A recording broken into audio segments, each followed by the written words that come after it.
खुलुमबाय गासै digital news नायग्रा नोंथांमोननिसिमबो दिनै जों उदालगुरि गुदि बर' थुनलाइ आफादनि जानानै मोनसे प्रेस मिट लानाय जादों आरो बे प्रेस मिटआव जोंहा उदालगुरि गुदि बर' थुनलाइ आफादनि आफादगिरि हिसाबै आं दङ समर सिंह बसुमतारी आरो आंजों दंफायो जोंनि नेहाथारि कार्तिक बसुमतारी आरो दंफायो जोंहा जोंनि लेङाइ आफादगिरि सुकुमार वारि आरो बिथां दङ जोंहा एसिस्टेन्ट सेक्रेटारि बिथां तरुन खाख्लारि आरो बिथां जोंहा मेम्बार दङ जोंनिनो सोद्रोमा माइकेल दैमारि। दा जोङो बे प्रेस मिट लानायनि गुबै जाहोनानो जादों जोङो दा ससियेल मिडियायाव गोबां दावराव दावसि जानायखौ खोनाबाय थादों आरो जों खोनासंबाय थानो गोनां जादों जे बेनो जाबाय जोंहा उदालगुरि बर' थुनलाइ आफादनिफ्रायबो जोंहा माखासे बुंनो गोनां दङ। बिथां जोंनि बर' थुनलाइ आफादनि गाहाय नेहाथारि बिथां नीलकान्त गयारीखौ थांनाय 26 खालार खालि बिथांनि सायाव माखासे मानसिफोरा माने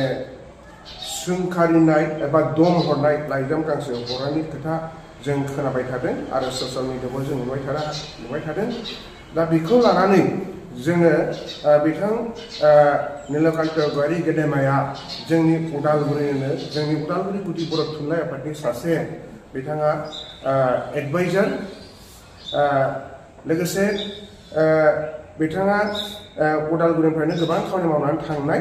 दा बे हिसाबै जोंहाबो उदालगुरि गुदि बर' थुनलाइ आफादा बेनि बेलायाव फंसेबो बाथ्रा बुङाबा जोंहा गोरोन्थि जागोन बिदि मोनदांनानै जोङो दिनै उदालगुरि गुदि बर' थुनलाइ आफादा मोनसे प्रेस मिटखौ लानाय जादों। दा जोंनि बुंनो गोनाङा बेल' जे जाय बिथांमोना बिथां गेदेमा नीलकान्त गयारीखौ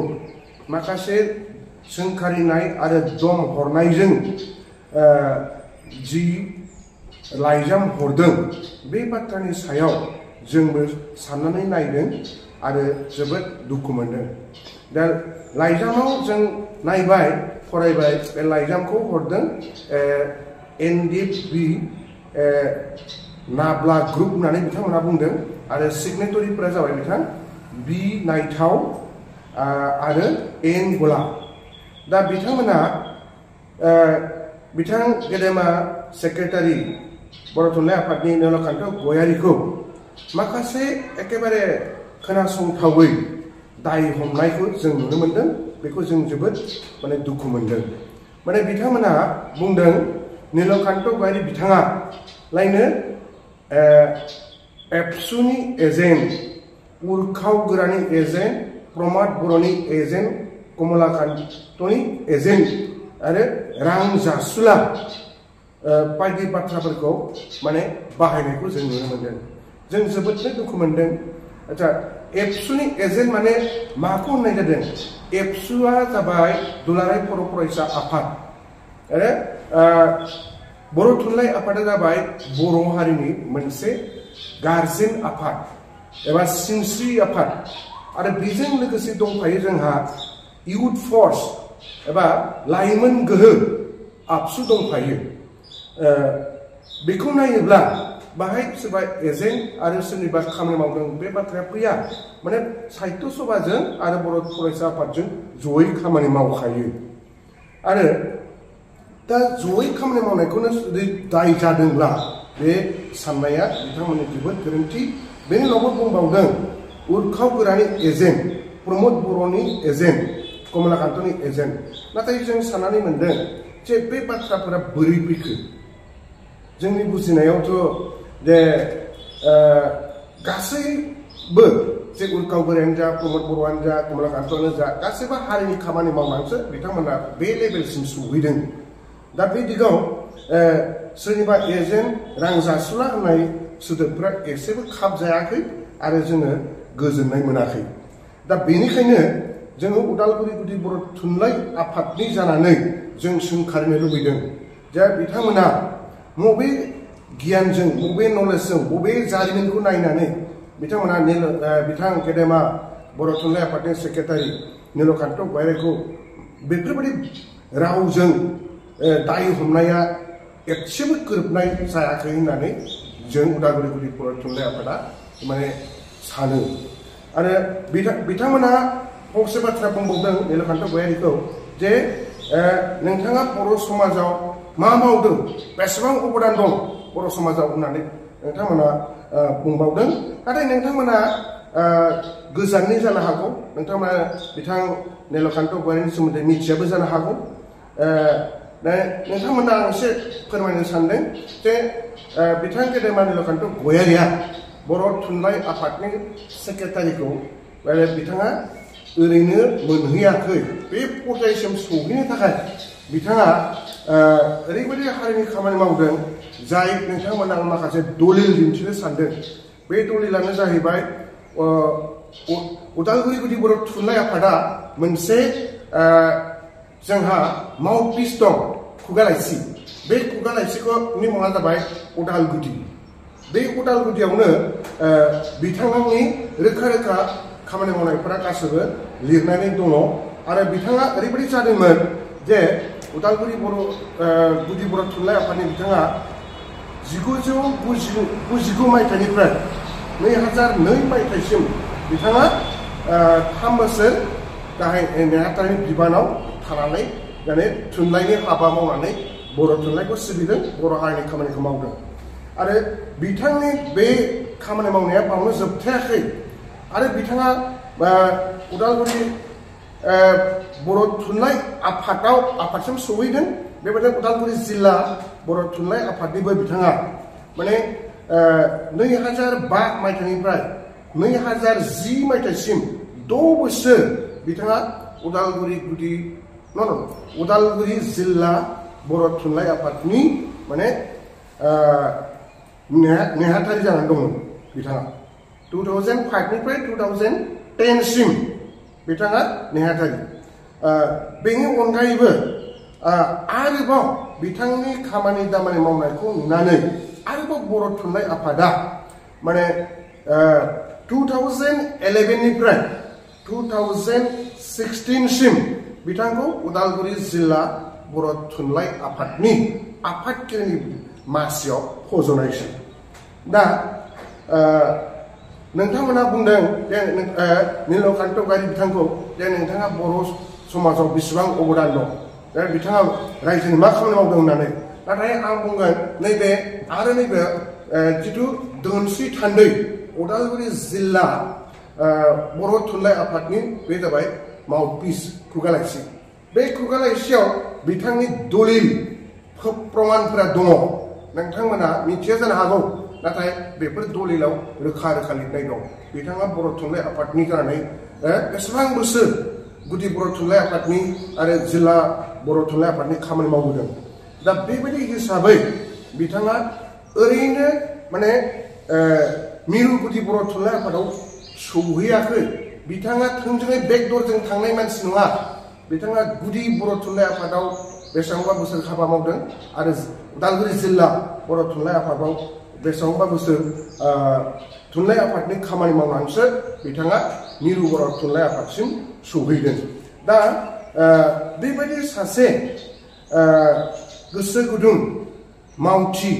बर' थुनलाइनि निसा नांनाय फेनाय गोनां बेबायदि मानसिखौ नोंथांमोना माने थाखा जासुला नोंथाङा बेसेबां अबदान दं होननानै बुंनाय बाथ्राफ्रा एसेबो गोरोबनाय जों नुनो मोनाखै जे नोंथांमोनखौ आं खावलायो बिनायथाव आरो एनगला नोंथांमोना बर' थुनलाइनि बा जारिमिनखौ फराय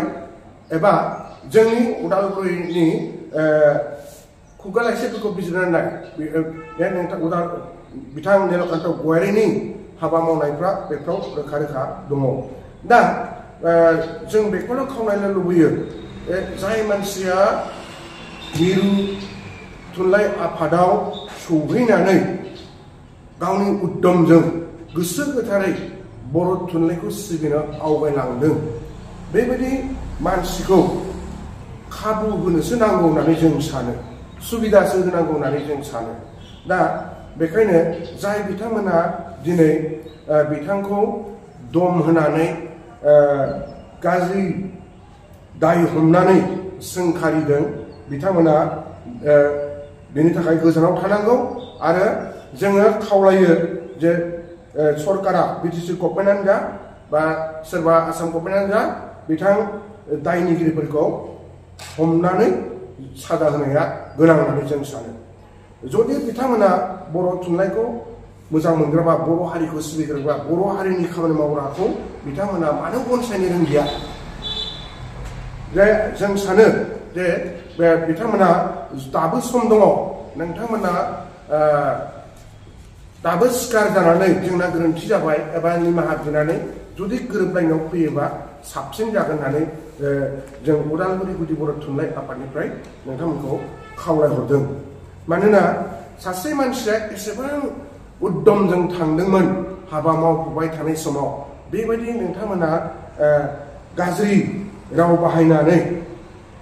नोंथांमोना गोसोखौ गाज्रि खालामनाय जादों होननानै जों उदालगुरि गुदि बर' थुनलाइ आफादा सानो। बेखायनो आं खावलायो, आरो नोंथांमोना जा एनडिपि नाब्ला ग्रुपनि होननानै बुंदों, नाथाय एनडिपि नाब्ला ग्रुपबो गैला आरो सोरबा गुबुन ग्रुपबो गैला होननानै जों मिथियो। बेखायनो नोंथांमोना मानो थाखोमादों? आन्दोआव थालासिनो बे नोंथांमोना बेखौ सिखार जानाया मोजां। आंनि बुजिनायाव बा जोंनि मोनदांनायाव नोंथांमोना गावखौनो बाक्सा जिल्लानि होननानै बुंदों, आरो नोंथांमोना दा जों बुजिनो हाबाय एनडिपि आबो माने रोखा बिबुंथिखौ होखांबाय। थारमाने एनडिपि आफादा, बारग' एनडिपि आफादा रोखा माने बिबुंथि होखांबाय जे बिथांमोना माने एनडिपिनि नङा, जोंनि मानसिया बिदि बुङाखै होननानै बुंदों। बेखायनो जों सानो बे नोंथांमोना एनडिपिबो नङा जानो हागौ। मानोना एनडिपि बाथ' राइटिं पेड बा माबा मोनसे आफादनि एक्स एनडिपि होननानै बुंगौमोन। मानोना एनडिपि बिथांमोनाबो जे बिथांमोना बुंबाय बिथांमोना जोंनि मानसि नङा होननानै। दा नोंथांमोना सिखार जानांगौ, नोंथांमोना क्लियार जानांगौ जे नोंथांमोना बबे आफादनिबा, सोरमा, आरो बर' थुनलाइ आफादखौ बेबायदि दाय हमनाया नोंथांमोना बबेनिफ्राय गोहो मोनखो? जों बेखौ गोमोदों। नोंथांमोना नुजाथिनानै बाथ्रा बुंनांगौ बा बर' थुनलाइ आफादजों सावरायनानै गोरोबफिनोब्ला मोजां जागौ होननानै उदालगुरि बर' थुनलाइ आफादा नोंथांमोनखौ खावलायहरदों। जे दाबो सम दङ, नोंथांमोना बर' थुनलाइ आफादजों गोरोबनायखौ जों लुबैयो आरो सावरायनानै गोरोबनायखौ लुबैयो। माखासे सोदोबफोरखौ नायोब्ला माने नोंथांमोना एनडिपि बादिखौबो जों मोना। मानोना सोरबा प्रमद बर'नि एजेन्ट, उर्खाव गोरानि एजेन्ट, कमलाकान्त मोसाहारिनि एजेन्ट, बेफोर सोदोबफोरा माने बेक्तिगत सोदोबसो होननानै जों सानो। मोनसे आफादा बेबायदि बुङा। आरो बर' थुनलाइ आफादा रावनिबो एजेन्टबो नङा।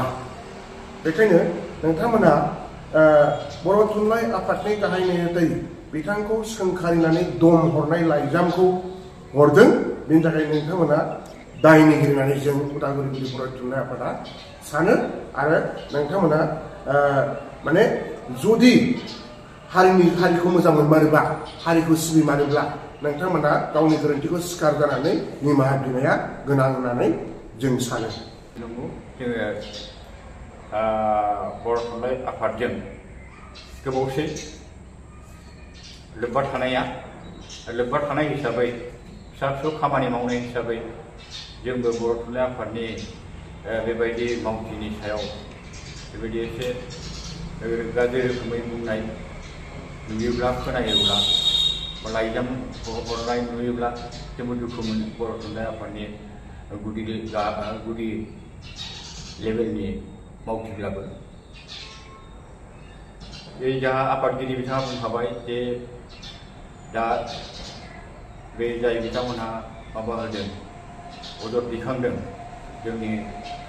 मिरु बर' थुनलाइ आफादनि गाहाय नेहाथारि बिथां नीलकण्ठ गयारीखौ बिथाङा सानसेयैनो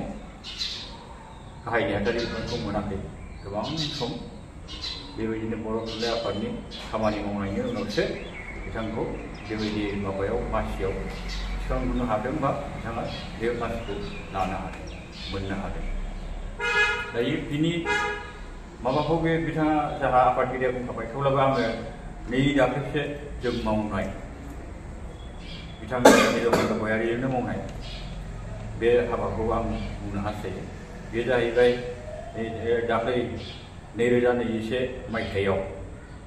मोनसे गेदेर बाना जानानै थांबाय जायखौ जोङो सानफेराखैमोन। बे बानाजों जोंनि उदालगुरिनि बे नलबारि बे मावरिया गामि खान्थालगुरि दांदुफुर बेखिनि जायगायाव बेखिनि मानसिफ्रा लोमजानानै बहुद हालाय हाफाय जादोंमोन। बिनि बादैबो बै जाहा माजबाटनि जिंगा बिलाव गोबां खस्थ' मोननांदोंमोन दैबानाजों लोगोसे हा खुरखानायजों आरो बेवहाय बै बानानि अखा हानायावनो 3 मानसिया जिउ गारनांदोंमोन। दा बिथांमोननि जि हालाय हाफाय जानाय दा जोंनि नैबे उदालगुरि हालामनि जि हालाय हाफाय जानाय बेखौ नायनानै थानो हायैनि बिथाङा बे समाव जेबो बिबान गैया। जोंनि उदालगुरि बर' थुनलाइ आफादनि बोसोनगिरि ओमफ्राय उदालगुरि जिल्ला बर' थुनलाइ आफादनि बोसोनगिरि बिबान दंमोन आरो दा बेहाय बिथाङा बेखौ जोंखौ लानानै खामानि मावो। जों बिथांजों खामानि मावफानो खाबु मोनदों आरो जोंहा जेबो माबा फुन्जि गैया बेफोराव मदद होनो नाथाय जोङो नायनानै थानो हायाखिसै। माबा मोनसे खालामनांसिगोन जोङो। हारिया जोंखौ सिबियो हारिया जोंखौ मानियो जे गार्जेन आफाद होननानै मानियो अब्ला जों हारिनो बेबायदि अलखद समाव माबा मोनसे होनो हायाब्ला जों मानिजानाय जों सानजानायफ्रा बोरै जागोन होननानै जोङो बेबायदिनो बे जोंहा नीलकण्ठ गयारी बिथाङा मोनसे फुन्जि बानायबाय रिलिफ फान्डआव हैनो थाखाय जों फुन्जि बानायबाय। बे फुन्जि बानायनानै जों बे उदालगुरि हालामाव जाय जायगायाव जोंनि उदालगुरि बर' थुनलाइ आफादनि बेन्दोङाव जाय जायगायाव बे बानाजों गाज्रि खहा खालामजायाखै बेफोरबायदि गामिनि गोसो गुदुं व्यक्ति बिथांमोननिफ्राय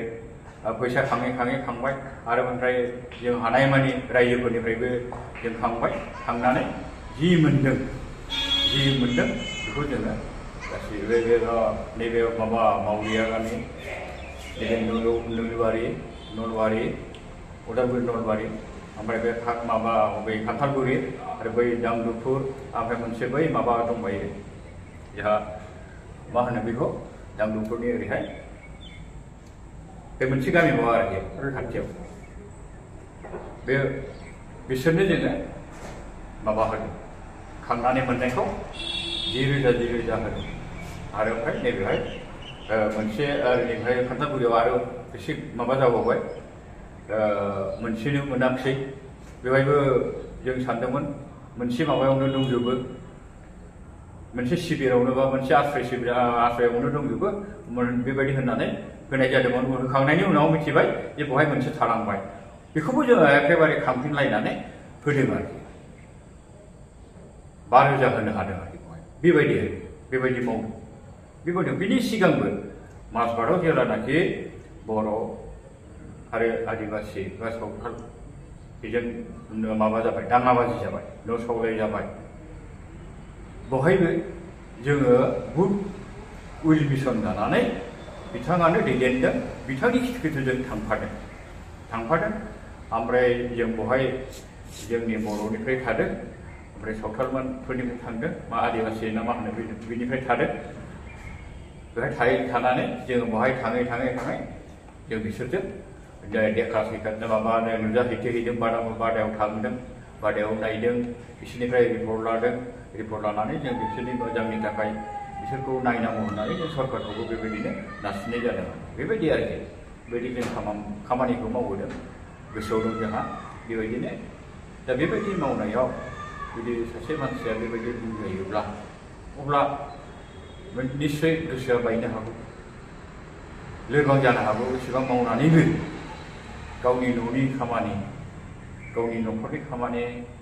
गावनि डिउटि बेफोरखौ एसे दोनथ'नानैब्लाबो जेबायदि खामानि मावबाय बेवहाय जुदि थुलुंगानि अनगायै माबा हेंथा मोनसे मोनोब्ला गोसोआ नार्भास जायो बेखायनो जों दुखु मोनदों जोंबो दुखु मोनदों जोंबो मावो हिसाबै जोंबो दुखु मोनदों माबाफोर गोरोन्थि मोनदोंब्ला नोंथांमोनहा रायज्लायजायोमोन बुंजायोमोन दा लाइजामखौ बिथांमोना आर'ज होननानै बुंदों खिन्थु फरायनानै नायोबा बे आर'ज जायाखै आरोखि आर'ज जायाखै सांग्रांथि होनाय बायदिसो जादों बेबायदि दा बेखायनो जों दुखु मोनदों दा गोदोनिफ्रायनो बर' थुनलाइ आफादा हाबा मावदों रायजोनि समाजनि आरो बेनिफ्राय गोदोनिफ्रायनो बर' थुनलाइ आफादाथ' मावाखै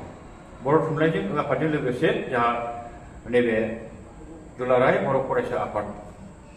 बेबो ओंखारफादों मावदों जों बयबो फोथायो जों बयबो सानो जे खौसेयै मावोब्ला खामानिया थाब जायो आरो खौसेयै मावनायखौ बयबो गनायथि होयो बेखायनो जोङो मोननैबो जिहेतु बे माबानि जोंनि माहारियारि आफाद बे हिसाबै जों मोननैजों ज' खामानि मावबोदों आरो मावलांबाय थागोन उनावबो बेबायदि आरोखि दा जेखि जादोला हयथ' बिथांमोनहा सानस'नो हायियाव हयथ' बे रोखोम मोनसे माबानि इमसनेलि हयथ' लाइजामफोरखौ लिरनानै हरबाय जानो हागौ दा बेखायनो बिथांमोनहा माबा सानफिन हफिन सानलायलायनानै निमाहाफोर बियोब्ला जों गोजोननाय मोनगोन आरोखि निमाहाफोर बियोब्ला बेखायनो आङो बिथांमोनखौ खावलायदों जों खावलायदों थुनलाइ आफाद हिसाबै जों खावलायगोन जे बिथांमोनहा मोजाङै सानै हयै माबाफोरखौ मानसिफोरनि मावनायफोरखौ सानै हयै नायै हयै बिजिरनानै बुंनांगौ ओमफ्राय गोरोन्थि नुयोब्ला लाइजाम नङा जों फेस टु फेस रायज्लायनानै जे गोरोन्थिफोरखौ सुद्रायनो खाबु होनांगौ सुद्रायलायनायनि खाबु होनांगौ आं बेखिनिखौ बुंबाय मिजिंथिदों बिथांमोनहा निश्चय बाथ्राखौ माबा लागोन गोनांथि होगोन आरो गावसोरनिफ्राय बेबायदिनो जों हास्थायनाय बायदि हयथ' बिथांमोनहा गावसोरनि बे खेंफोरथिखौ माबानि मा होनो गोरोन्थिखौ सिमान लानानै बेबायदि बुंगोन आरोखि आं बेखौ बुंनानै फोजोबनाय जाबाय गोजोन्थों खुलुमबाय।